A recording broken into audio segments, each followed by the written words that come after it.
평안하셨습니까? 오늘 11월의 두 번째 날 11월 2일 매일 예배 시작합니다. 함께 기도할까요? 사랑과 은혜가 많으신 하나님, 새날을 주셔서 감사합니다. 늘 사는 날은 새 것이죠.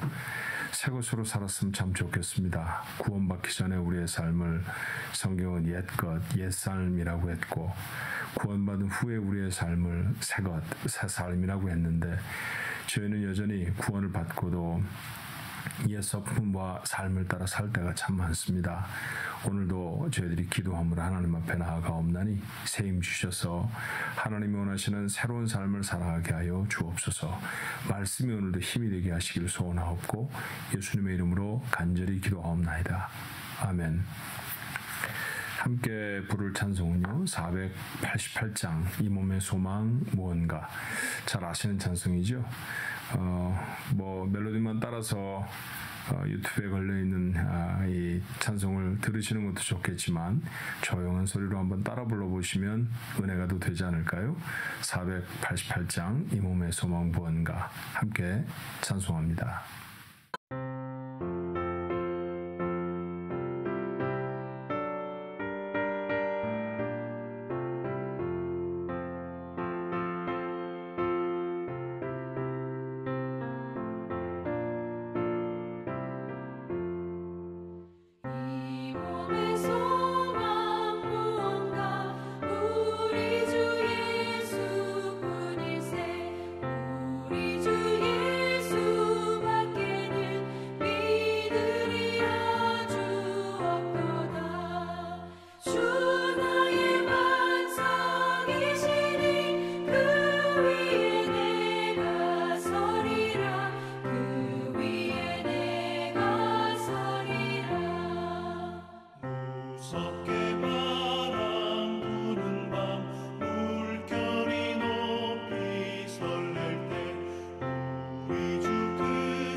오늘 주시는 본문의 말씀은 잠언 10장 17절로 32절의 말씀입니다. 다시 잠언으로 돌아왔어요. 10장 17절로 32절의 말씀. 우리 한 목소리로 한 절 한 절 마음에 새긴다. 그런 마음을 가지고 한번 읽어볼까요?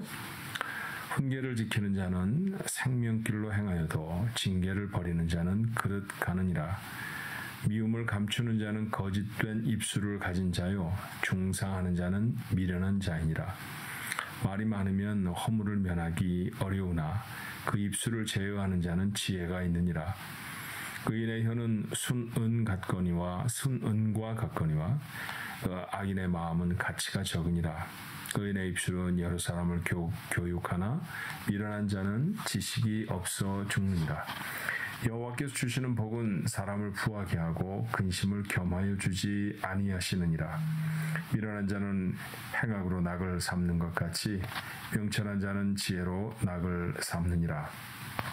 악인에게는 그의 두려워하는 것이 임하거니와 의인은 그 원하는 것이 이루어지느니라. 회오리 바람이 지나가면 악인은 없어져도 의인은 영원한 기초 같으니라. 게으른 자는 그 부리는 사람에게 마치 이의 식초 같고 눈의 연기 같으니라. 여호와를 경외하면 장수하느니라. 그러나 악인의 수명은 짧아지느니라.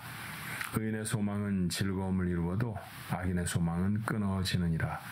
여호와의 도가 정직한 자에게는 산성이요 행악하는 자에게는 멸망이니라. 의인은 영영이 이동되지 아니하여도 악인은 땅에 거하지 못하게 되느니라. 의인의 입은 지혜를 내어도 패역한 혀는 배임을 당할 것이니라. 의인의 입술은 기쁘게 할 것을 알거늘 악인의 입은 패역을 말하느니라. 아멘. 잠언을 묵상하기가 쉽지 않다, 그렇게 말씀하시는 분들이 계세요. 이유가 뭘까요? 잠언은 스토리가 아니라 성경 전체를 한 호흡에 다 받아들이기가 좀 어려워서 그렇습니다. 한 구절 한 구절이 다 경구, 우리에게 교훈이 되는 귀한 말씀이죠. 잠언을 읽으면서 자꾸 문단을 나누려고 하고 공통된 어떤 한 패러그래프를 찾으려고 하면 조금 어려워집니다. 또 그 가운데 스토리를 담고 있는 이야기들을 찾으려고 하면 몇몇 곳을 제외하고서는 찾기가 참 어렵죠. 그래서 잠언은 한 구절 한 구절을 여러 번 읽으시다가 그 말씀 중에 마음에 담기는 그 말씀을 하루에 살아가는 어떤 삶의 지표로 삼는 것, 그 정도가 참 좋을 것 같아요. 매일 예배 우리 교육자들이 나와서 주의 말씀을 여러분과 함께 나눕니다만 저희들의 역할은 오롯이 여러분의 묵상을 돕는 도우미의 역할입니다. 오늘 그 도우미의 역할을 제가 좀 해보려고 해요. 자, 한번 17절부터 성경 말씀으로 돌아가서 볼까요? 훈계를 지키는 자는 생명길로 행하여도 징계를 버리는 자는 거룩하느니라. 그렇죠? 하나님의 말씀에 훈계를 지키면 그의 생명이 온전한 길로 행하여 나가는 것인데, 그런데 하나님의 말씀을 들으면서 이렇게 살면 안 되겠구나, 이런 것들을 깨달아도 그대로 살지 않으면 그릇된 길을 간다, 그런 말씀입니다. 미움을 감추는 자는 거짓된 입술을 가진 자요 중상하는 자는 미련한 자니라. 미움을 마음속에 감추고 겉으로는 나 당신 참 좋아합니다, 그렇게 말하는 입술은 거짓된 입술이죠. 그렇다고 면전에 대놓고 자기 감정을 그대로 다 쏟아내는 것도 지혜로운 말의 방법은 아닐 것입니다만, 오늘 여기서 말하는 것은 아마도 마음과 입술이 서로 다른 모양, 그러니까 외식하는 자와 같은 그런 말투를 말하는 것일 거예요. 그렇게 살아가는 사람은 온전하지 못한 사람이 된다라는 얘기입니다. 중상하는 자, 사람들을 이간질하는 거죠. 이 사람에게 이 말하고 저 사람에게 저 말하고 서로서로의 험담을 서로가 얘기했다고 해서 그런 얘기를 서로 고해 바치면 두 사람의 사이가 좋아지질 않죠. 그런 일을 즐겨하는 분들이 계십니다. 그런 사람은 미련한 자라고 했습니다. 19절입니다. 말이 많으면 허물을 면하기 어려우나 그 입술을 제어하는 자는 지혜가 있느니라. 살아가면서 참 그렇죠. 제가 종종 묵상하는 탈무드의 얘기 중에 하나가 이런 게 있어요. 말은 입 안에 있을 때는 주인이 나이지만 입 바깥으로 나오면 그때부터 그 말이 내 주인이 된다. 말에 책임을 지느라 고생하고 애썼던 적들이 한두 번쯤은 다 있으실 것입니다. 그러니 말을 할 때 신중하게 해야 하죠. 20절에 의인의 혀는 순은과 같거니와 악인의 마음은 가치가 적으니라. 은이라는 게 당시에 제법 가치 있는 그런 물건이었습니다. 그래서 의인이 말하는 그 말은 가치가 있지만 악인이 악한 마음을 가지고 하는 말은 가치가 적다는 얘기죠. 은의 입술은 여러 사람을 교육하나 미련한 자는 지식이 없어 죽느니라. 늘 잠언에서 지식이라고 말하면 어떤 천체에 대한 지식, 또는 경제에 대한 지식, 이런 것들이 아니라 하나님의 말씀으로 이어가는 것이 좋습니다. 참된 지식의 지식 중에 지식은 결국 하나님을 아는 그 말씀이죠.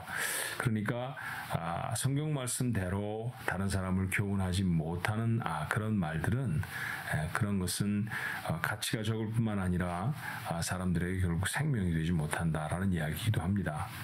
22절에 여호와께 주시는 복은 사람을 부하게 하고 근심을 겸하여 주지 아니하시느니라. 정말 고생해서 부유하게 물질을 많이 모으셨는데 전에 가난했을 때보다 훨씬 더 고민을 많이 안고 살아가는 분이 계십니다. 하나님이 주시는 축복은 그런 것과 같지 않다는 것이죠. 여러분이 만약 부유하신데 크게 근심하고 걱정하고 있다고 하면 이 부유함이 정말로 하나님이 주신 것인가 점검해 볼 수 있어야 합니다. 그리고 하나님이 주신 분기단 안에서 마음을 평안히 하고 그것을 누리고 즐길 줄 아는 것, 그게 정말로 주신 축복 가운데 사는 사람이죠. 23절에 미련한 자는 행악으로 낙을 삼는 것 같이 명철한 자는 지혜로 낙을 삼느니라. 무엇을 더 좋아하십니까? 미련한 사람들은 악한 일 행하는 걸 정말 좋아합니다. 텔레비전을 보니까 중학생이 너무 스트레스를 많이 받아서 집집마다 다니며 쓰레기통에 불을 지르는 그런 행위를 하다 잡히는 그런 뉴스가 있었어요. 그 학생의 마음이 얼마나 힘들고 어려웠으면 잘했을까라는 생각도 아니 든 것은 아닙니다만 그런 나쁜 일을 하면서 마음의 욕구를 해소한다는 건 이게 잘못된 길이죠. 아이만 그러는 것이 아니라 어른들도 얼마든지 그럴 수 있습니다. 그렇게 미련한 사람은 악을 행하는 것으로 삶의 탈출구를 삼고 기쁨을 삼지만 명철한 자는 지혜로 낙을 삼습니다. 악인에게는 그의 두려워하는 것이 마으니와 의인은 그의 원하는 것이 이루어진다 그랬습니다. 누구나 다 두려움이 있고 누구나 다 바람이 있습니다. 그런데 악한 사람이 그의 삶에 이루는 것은 결국 그의 근심하고 걱정하는 것들만 이루어지겠다라는 얘기죠. 하지만 의로운 사람, 하나님의 뜻대로 사는 사람에겐 걱정하는 것들은 하나님이 해결하시고 정리하시는 복을 만나고 그 가운데 그가 소망하는 것들을 이룰 수 있다는 축복의 말씀입니다. 회오리 바람이 지나가면 악인은 없어져도 의인은 영원한 기초 같으니라. 미국의 몇몇 곳에는 참 대단한 회오리 바람들, 토네이도가 불지요. 그러면 뭐 오만 것들이 다 날아가 버립니다. 우리는 그런 자연의 가공할 만한 위력을 종종 목격하게 됩니다만 마치 이 세상에 오늘 살아가는 삶의 모든 주변의 환경이 회오리 바람 같지 않은가 하는 생각이 들어요. 경제적으로도 굉장한 타격으로 막 우리를 힘있게 휘저어냅니다. 국제적인 정세, 특별히 전쟁 중에 있는 여러 소식들은 우리의 마음을 얼마나 휘저어놓는지 몰라요. 그런데 이런 때도 견고할 수 있는 사람은 의를 행하는 사람이라는 사실을 우리가 잊지 않아야 합니다. 26절에 게으른 자는 그 부리는 사람에게 마치 이에 식초 같고 눈에 연기 같다. 이거 되게 괴롭겠네요. 식초를 먹는다는 건 이가 시다 그런 얘기죠. 이가 시면 참 괴로워요. 아무리 맛있는 고기를 구워도 연기가 눈에 차오르면 고기를 굽다가 말고 그 자리를 뛰쳐나오게 되지 않습니까? 만약 누군가와 함께 일을 하고 있는데 한 사람이 게으르다고 하면 다른 사람에게 이렇게 아픔을 줄 수 있다라고 하는 사실을 우리가 기억해야 합니다. 여호와를 경외하면 장수하느니라. 그러나 악인의 수명은 짧아지느니라. 신약 성경에만 에베소와 같은 곳에 부모를 공경하라. 그러면 내가 장수하고 이 땅에서 복을 받을 것이다. 약속하는 말씀만은 아니에요. 그렇죠? 오늘 잠언에도 보니 여호와를 경외하면 장수의 복이 있다고 했습니다. 부모를 경외하는 것도 여호와를 경외하는 말씀에 의거해서 그렇게 부모를 경외하게 되는 거죠. 의인의 소망은 즐거움을 이루어도 악인의 소망은 끊어지느니라. 여호와의 도가 정직한 자에게는 산성이요 행악하는 자에게는 멸망이니라. 하나님의 법을 따르는 것이 정직한 사람에게는 산성처럼 든든한 우리를 지키는 지킴목이 되어지지만 악을 행하는 사람은 결국 그 말씀에 적어진 벌 그것을 피하지 못한다라는 말입니다.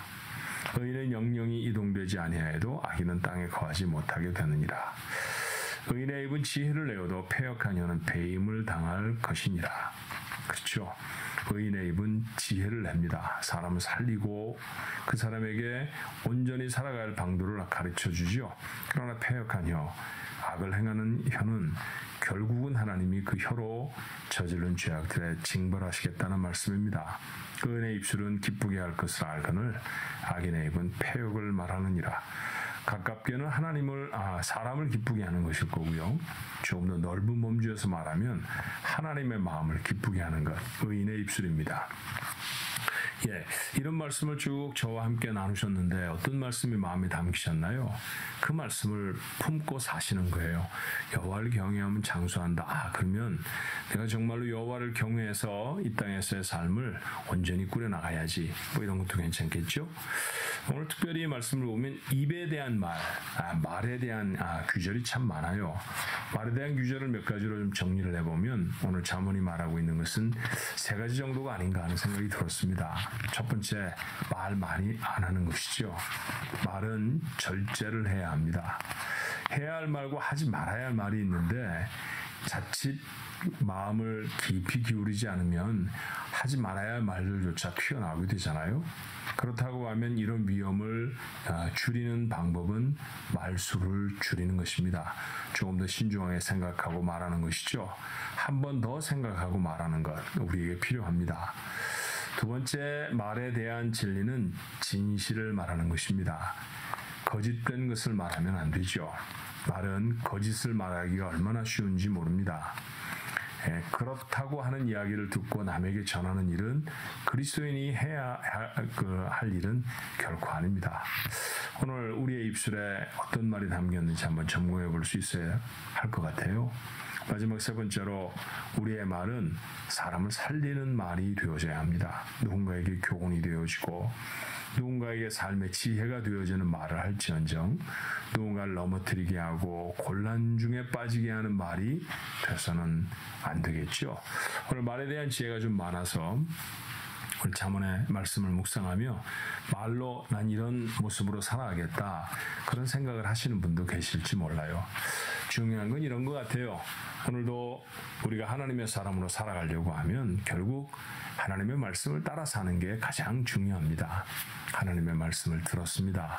어떤 말씀이 마음에 담기셨나요? 그 말씀 좀 더 생각하면서 하는 거죠. 그걸 묵상이라고 합니다. 귀에만 담는 것이 아니라 마음에 담는 것이고요. 마음의 말씀이 담겨져야 행동으로 나타나고 행동으로 나타난 말씀이 여러분에게 복이 된다는 사실을 우리가 잊지 않아야 할 것입니다. 오늘 한 날도 하나님의 말씀 잘 감당해서 여러분의 삶에 복이 되시기를 주님의 이름으로 축원합니다. 기도하겠습니다. 좋으신 하나님, 하나님의 말씀을 저에게 주시니 감사합니다. 들었습니다. 마음에 담게 하시고 마음에 담긴 말씀을 그대로 행할 수 있게 도와주옵소서. 한 구절 한 구절이 우리의 삶의 소중한 빛이요 등이 되는 말씀들인데 이 말씀 중에 어떤 말씀을 붙잡았든지 우리 가족들 그 말씀대로 잘 살아갈 수 있게 하시고 잘 살았구나 칭찬받는 우리 가족 모두가 되도록 도와주옵소서. 한날을 하나님 앞에 맡기옵고 예수님의 이름으로 기도하옵나이다. 아멘.